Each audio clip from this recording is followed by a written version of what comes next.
Hello दोस्तों। आज मैं आपको बताने वाला हूँ कि आप किसी भी दो पॉइंट के बीच में डिस्टेंस कैसे निकाल सकते हैं। और इसी थ्योरी को आप फिर वेक्टर्स एंड 3D या कोऑर्डिनेट ज्योमेट्री किसी में भी अप्लाई कर सकते हैं। ओके। क्योंकि मैंने बहुत लोगों को देखा हुआ है कि लोग एक फार्मूला बस पढ़ लेते हैं कि root under y2 - y1 square है ना, प्लस x2 - x1 स्क्वायर। इसको अगर मैं लिख दूँ तो ये मेरा डिस्टेंस दे देता है कि नहीं भी दो पॉइंट जो कि x1 y1 और x2 y2 के बीच का कोई डिस्टेंस है। ठीक है। लेकिन लोग ये नहीं जानते कि ये वाला फॉर्मूला जो है वो आया कहाँ से। Okay.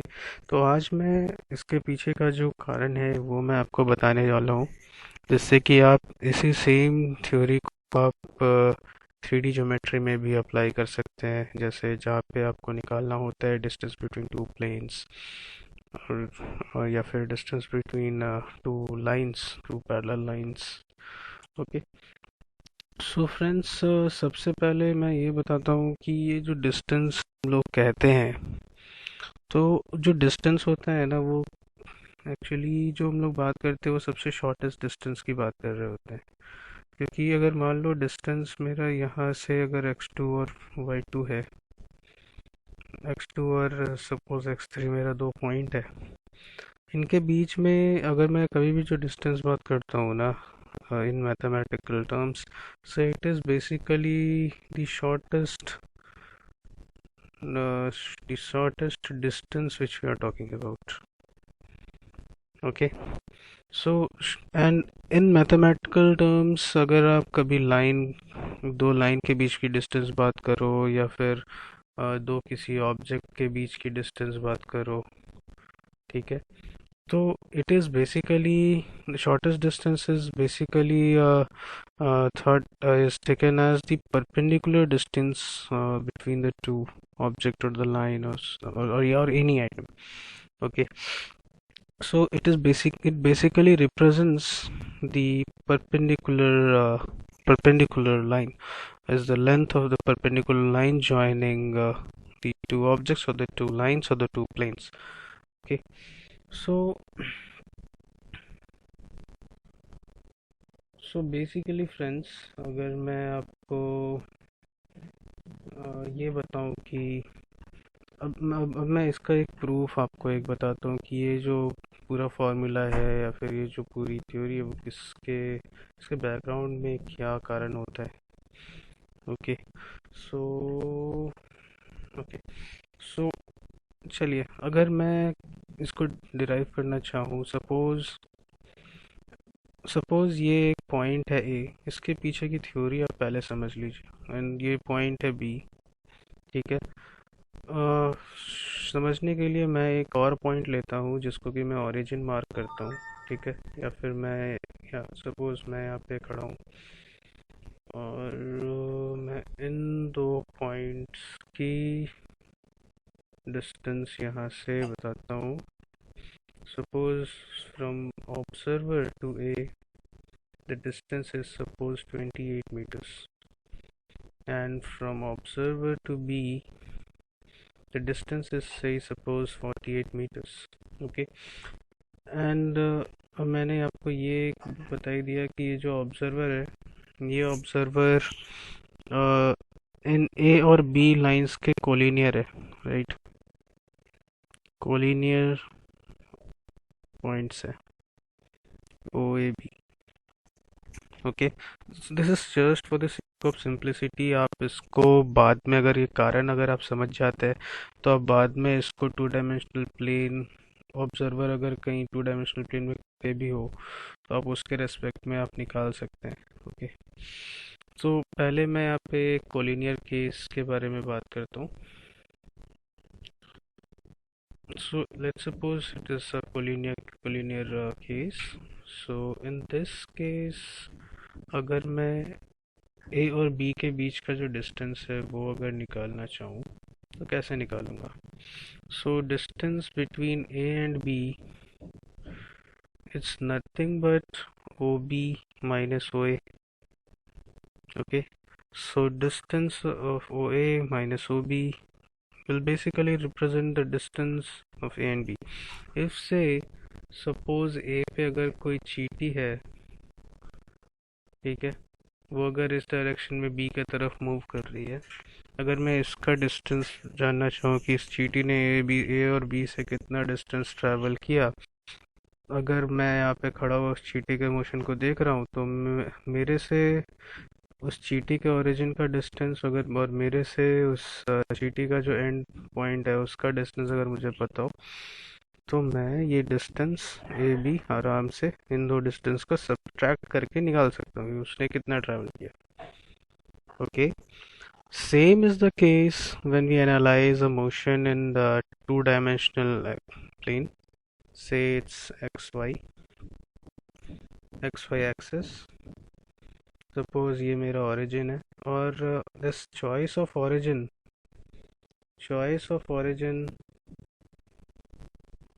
basically choice of origin जो है वो बेसिकली आप कुछ भी ले सकते हैं. या तो आप मान लीजिए यहाँ पे दो लोग खड़े हैं, ठीक है, तो आप यहाँ बहुत ही अनोखी चीज़ देखोगे कि जो चॉइस ऑफ ओरिजिन है ये इसके एंड रिजल्ट को अफेक्ट नहीं कर रहा. ठीक है, if I want to analyse a motion from A to B,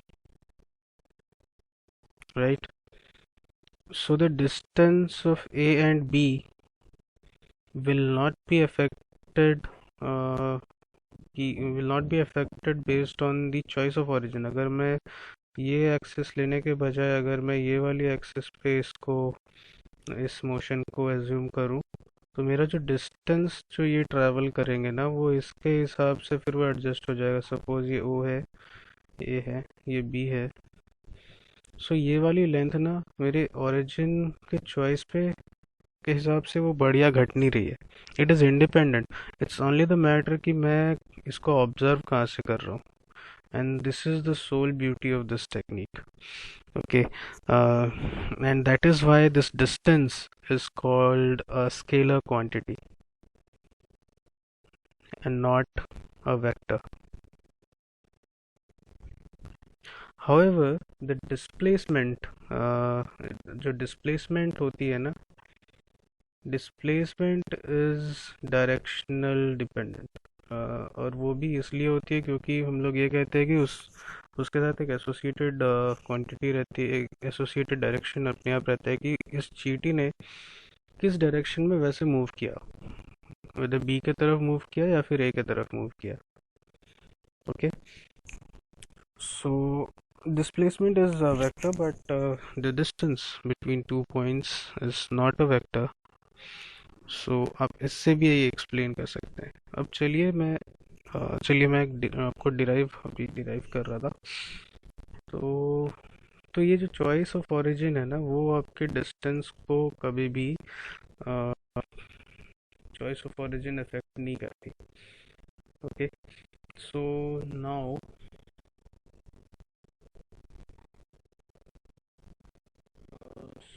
suppose मेरा ये पॉइंट है x1 y1, मेरा ये वाला पॉइंट है x2 y2.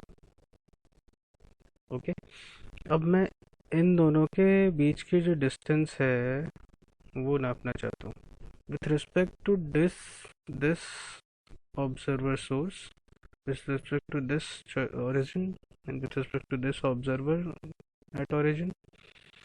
So let's suppose ये जो x1 है, ये जो x2 है, ओरिजिन से इसने x डायरेक्शन में x1 डिस्टेंस ट्रेवल्स किया, ओरिजिन से इसने x डायरेक्शन में x2 डिस्टेंस जो है इसका फाइनल रहा.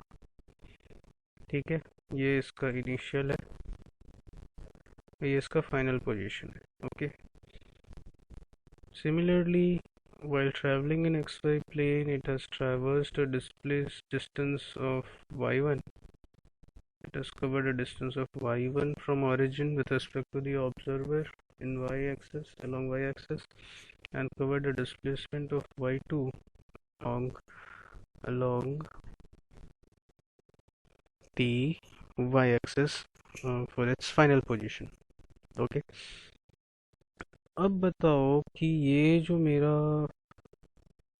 डिस्टेंस, नेट डिस्टेंस जो कवर्ड होगा is similar, you can relate it similar to this case.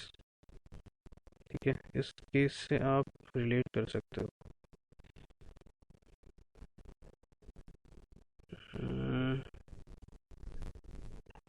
ठीक है, अब बताओ अगर मेरा ये जो डिस्टेंस है, ठीक है, तो एक्चुअल जो डिस्टेंस मेरा कवर्ड हुआ होगा वो यही डिस्टेंस है अलोंग एक्स एक्सिस, और एक्चुअल जो डिस्टेंस कवर्ड किया होगा विथ रिस्पेक्ट टू ओरिजिन वो यही डिस्टेंस है अलोंग वाई एक्सिस.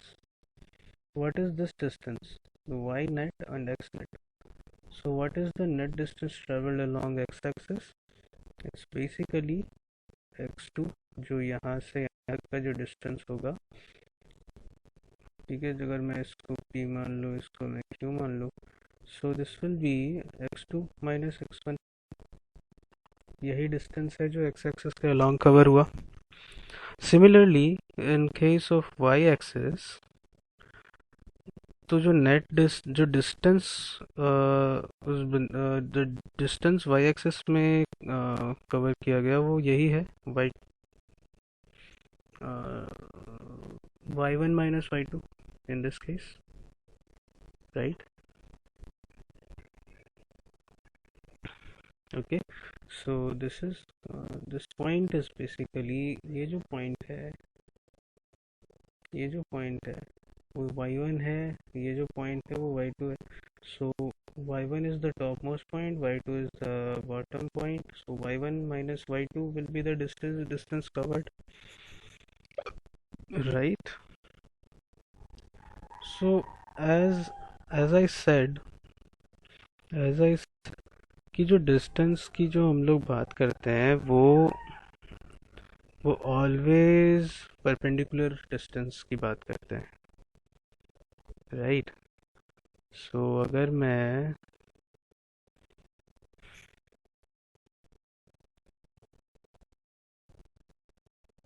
ऑलवेज तो सो तो अब मैं अगर इसको डिराइव करना चाहूँ तो ये जो मेरा दो पॉइंट है, दिस इज परपेंडिकुलर तो दिस, तो वाई एक्सिस के अलोंग जो मैंने ट्रेवर्स किया वो मेरा y1 माइनस y2 है. एक्स एक्सिस के अलोंग जो मैंने ट्रेवर्स किया वो x2 माइनस x1 है.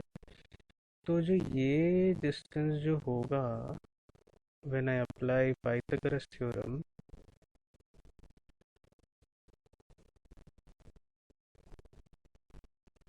so the distance, say if say this is p and q, and if say this point is r, so the rq distance, required rq distance will be basically equal to h square is equal to p square plus b square, so perpendicular square plus base square. So what is the perpendicular here? So y1 minus y2 square and plus x2 minus x1 square, right. So so this is what the distance formula is. If you want to evaluate the distance between 2 points, so this is what the distance formula is all about. And the beauty of this formula, ये जो इसकी जो beauty है वो क्या है कि क्योंकि ये वाला स्क्वायर है, राइट. सो स्क्वायर के अंदर चाहे आप y2 को इधर लिख लो, y1 को इधर लिख लो, राइट, y2 को इधर लिख लो, y1 को इधर लिख लो, तो जो नेट आउटपुट जो होगा ना वो हमेशा ही पॉजिटिव होगा. ओके, अगर आप गड़बड़ी भी कर दो कि एक्स y1 y2 में इंटरचेंज कर दो तो भी वो जो रिजल्ट है ना डिस्टेंस का वो हमेशा सेम ही रहने वाला है, ठीक है. So friends, this is all about how to evaluate the distance between the 2 points. And similarly अगर आप किन्हीं दो लाइन के बीच का डिस्टेंस निकालना चाहते हो तो आप किसी भी एक लाइन से एक परपेंडिकुलर ड्रॉ करना। उस लाइन का अगर आपको कोऑर्डिनेट पता है जहाँ से आप वो लाइन, उस लाइन के जिस पॉइंट से, क्योंकि एक लाइन का सिंपल से इक्वेशन होता है y is equal to mx plus C, right.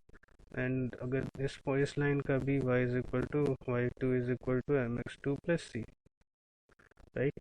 तो आपको अगर किसी भी एक लाइन का पॉइंट पता है, ठीक है, दूसरे लाइन का पॉइंट भी आपको पता है कहाँ पे, तो आप इन दो इन दो लाइंस के बीच का जो डिस्टेंस है वो always a perpendicular distance which you talk about. So इस फार्मूला को यूज़ करके बेसिकली आप निकाल सकते हो कि वो लाइन, दो लाइन के बीच में डिस्टेंस क्या होगा।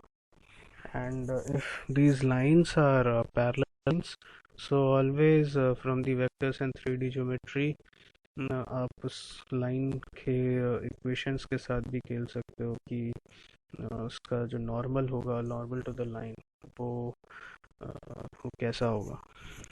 Normal to the equation of line निकाल करके आप फिर वो कर सकते। So that topic I will be dealing with when I teach vectors and 3D geometry in much detail for JEE।